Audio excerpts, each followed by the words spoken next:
10월 31일 화요일 증시 브리핑을 시작하도록 하겠습니다. 아울러 마지막에 이 주가지수 흐름 차트로 체크를 할 때 우리 시장 메이저들의 이런 심리를 파악하고 당일날 어떻게 대응을 해야 되는지 거기에 대해서도 공부해보는 시간을 갖도록 하겠습니다. 오늘 코스피가 1.41% 하락, 코스닥은 무려 2.78% 급락하는 모습으로 마감을 하였습니다. 참 너무나 어려운 그런 시장이 계속 이어지고 있습니다.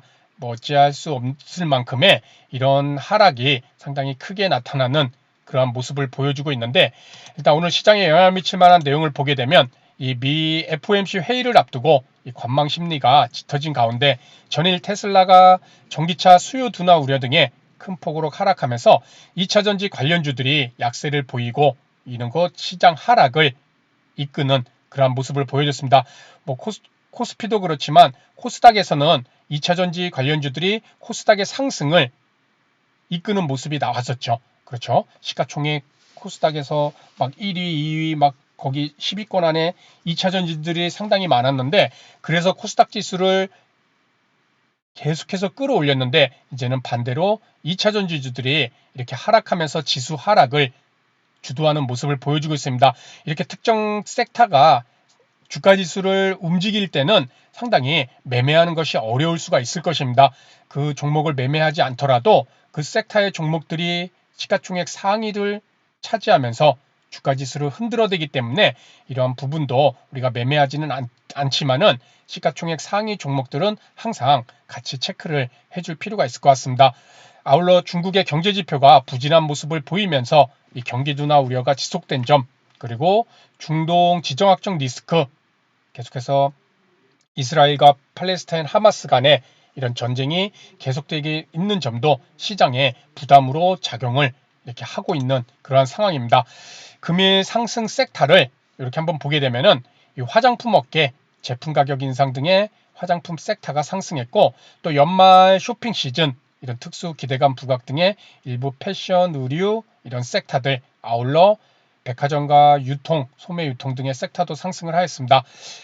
배당 매력 부각 등의 생명보험, 손해보험 이런 섹터도 상승했는데, 일단 오늘 주가지수가 워낙에 하락폭이 크게 나왔기 때문에 이렇게 화장품, 그렇죠, 뭐 의류, 유통, 보험 이런 쪽에 방어주 섹터들의 종목들이 그래도 지수 대비 상승하는 모습을 보였습니다. 반면 필라델피아 반도체 지수 약세로 반도체 관련주들 어제에 이어서 오늘도 하락이 나온 모습이고, 또 아까 살펴봤듯이 테슬라의 큰 폭의 하락으로 인해서 2차전지 전기차 섹터가 하락을 하였습니다. 전일 두산 로보틱스가 27% 급등에 상승했던 로봇 섹터도 오늘 두산 로보틱스가 한 9% 정도 하락하면서 마감을 했죠. 그에 따라 로봇 섹터도 좀 조정이 나오는 모습으로 마감을 하였습니다. 자, 일단 내일 일정까지 이렇게 살펴보고 이제 차트를 보도록 하겠습니다. 내일 미국의 FOMC 회의가 이제는 현지 시간으로 10월 31일부터 11월 1일까지 이렇게 이틀간 진행이 되는데, 이 연준에서 이 회의를 통해서 이제 1일 미국이죠. 현지 시간으로 1일 오후 2시, 우리나라 시간으로는 2일 새벽에 이렇게 발표될 것인데, 향후 금리 인상과 관련된 그런 코멘트가 어떻게 나올 것인지 거기에 우리가 초점을 두고 또 한번 어떤 내용이 나오는지, 또 그 내용으로 인해서 시장이 어떻게 반응이 나오는지 뉴욕 증시도 잘 체크를 또 한번 해줄 필요가 있을 것 같습니다. 아울러 AI 안전 정상회의 개최, 현재 시간으로 11월 1일부터 2일까지 영국에서 인공지능 안전 정상회의를 이렇게 개최할 예정입니다. 오픈 AI의 CEO, 또 오픈 AI 대주주인 MS의 CEO 등이 이렇게 참석할 것으로 이렇게 예상이 되는데, 일단 관련 섹터로는 AI 챗봇, 뭐 지능형 로봇, 인공지능 이렇게 섹터로 볼 수가 있을 것 같습니다. 또 미국 면역 항암학회 이렇게 개최가 되는데, 현지 시간으로 11월 1일부터 5일까지 이 개최되는 회의에서 이제 관련 섹터로는 면역 항암제 관련 종목들, 그리고 에너지 신산업 투자, 일자리 박람회, 이제는 이런 에너지 전문 인력이 이렇게 2만 1000명 정도 부족할 것으로 전망이 되고 있다.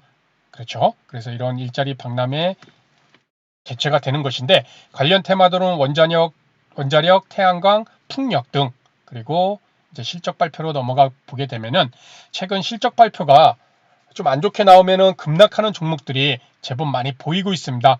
항상 실적 발표하는 종목들은 당일날 매우 조심스럽게 좀 지켜볼 필요가 있을 것 같습니다.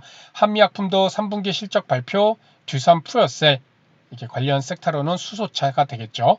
그래서 내일 실적 발표가 있고 또 한국 타이언 테크놀로지 이렇게 실적 발표, 미국의 듀폰도 이제는 현지 시간으로 1일, 우리나라 시간으로도 1일 오후 9시에 이제 두 편도 실적 발표를 하게 됩니다.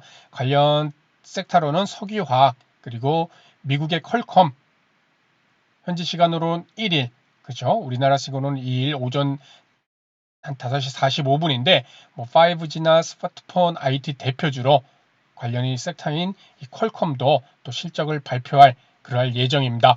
자 일단 이렇게 금일 시황과 상승 섹터 그리고 이렇게 내일 일정까지 간단히 살펴봤습니다.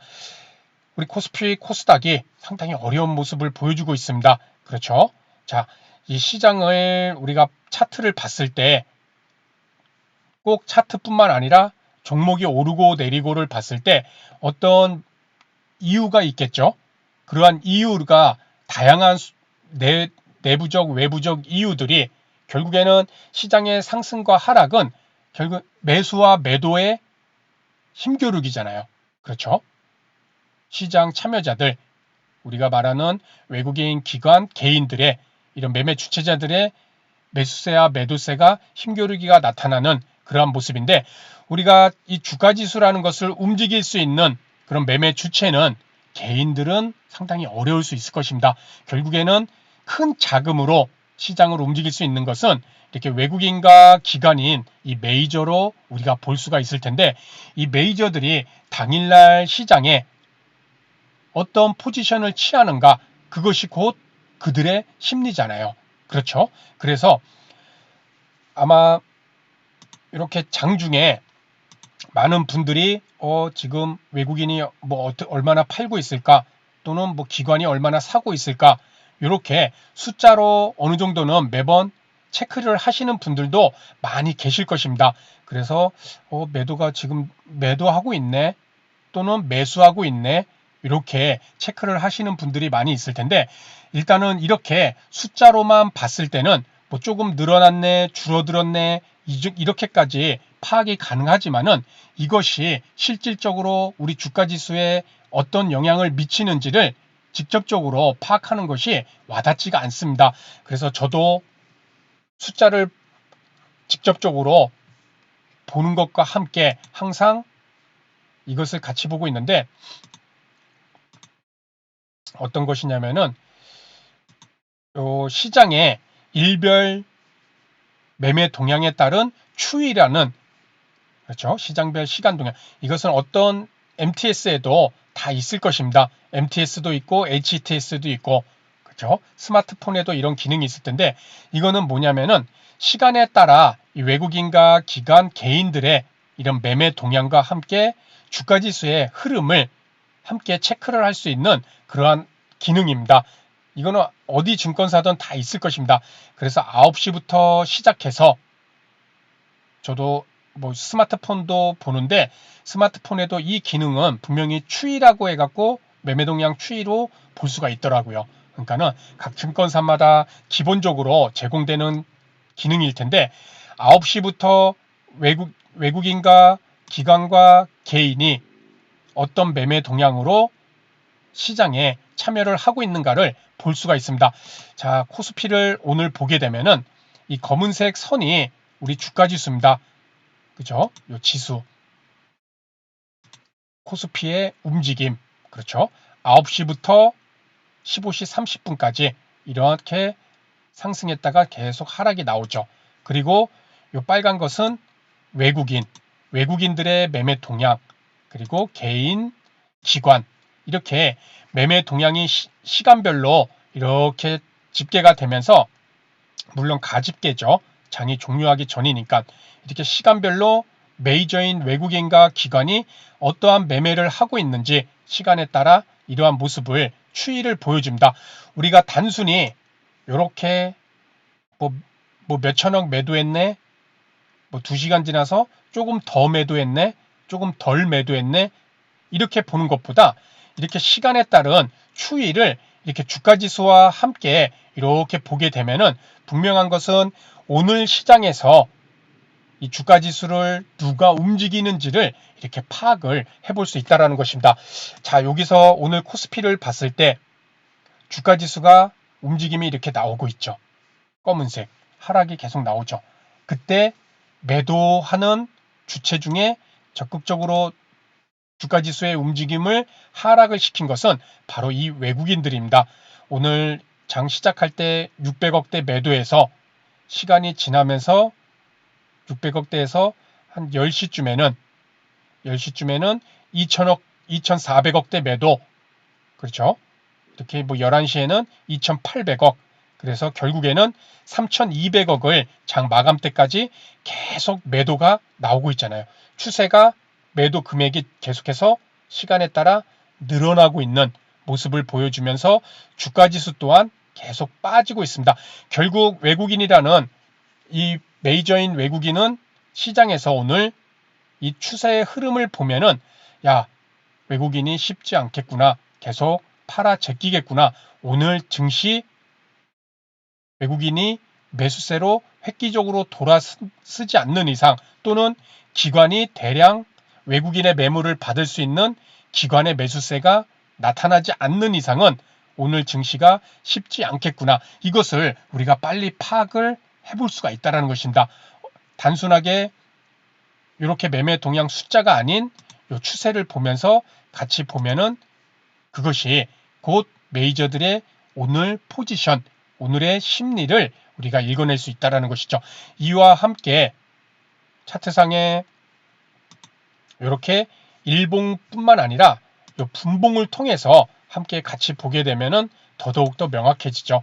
지금 뭐 코스닥 같은 경우 이렇게 어제 장이 마감하고 9시부터 이렇게 계단식 하락이 계속 나오고 있습니다. 그렇죠? 뭐 코스피도 마찬가지겠죠. 코스피도 여기서 어제 장이 여기서 마감하고, 그렇죠? 장 초반에 9시 9분에 고점 찍고 계속 계단식 하락을 이렇게 보여주고 있는 모습이죠. 그렇죠? 그래서 우리가 단순히 금액만 볼 것이 아니라 이렇게 메이저인 외국인과 기관이 오늘 시장에서 어떠한 심리를 갖고 포지션을 갖고 가는가, 그것이 계속 한 방향으로 확대되는가, 그것을 지수와 함께 본다면은 오늘 같은 날은 어찌 보면은 종목을 들어가는 것이 매우 어려울 수가 있겠죠. 왜? 외국인과 기관이 매도 금액이 시간에 따라 계속 늘어나고 있기 때문에. 그렇죠? 그래서 일단은 우리 시장이 계속해서 하락이 나오면서 뭐 기술적 반등도 분명히 나올 수 있는 그럴 만한 자리임에도 계속 5일이평선을 저항으로 막고 빠지는 그러한 모습이 나타나고 있습니다. 이렇게 시장 자체가 짧은 5일이평선조차도 회복하지 못하는 그러한 모습 속에서 당일에 내가 매매를 한다고 했을 때 이 시장 메이저인 외국인과 기관의 이런 시간에 따른 매매 동향을 주가지수와 함께 연계를 해보면서 그들이 오늘 어떠한 포지션을 계속 유지가 될 것인지, 그것을 본다면 주가지수가 장 초반부터 계속 빠지게 되는 것은 결국 외국인의 큰 매도 금액이었다는 것, 그래서 그들의 포지션이 지수를 끌어내리고 있다는 것, 그것을 알게 된다면 오늘 같은 날은 더 조심할 수 있는 그런 하나의 기준이 될 수 있으리라 생각됩니다. 그래서 오늘 내용은 여기서 마치도록 하고요. 다음 시간에 더 좋은 내용으로 인사를 드리도록 하겠습니다. 감사합니다.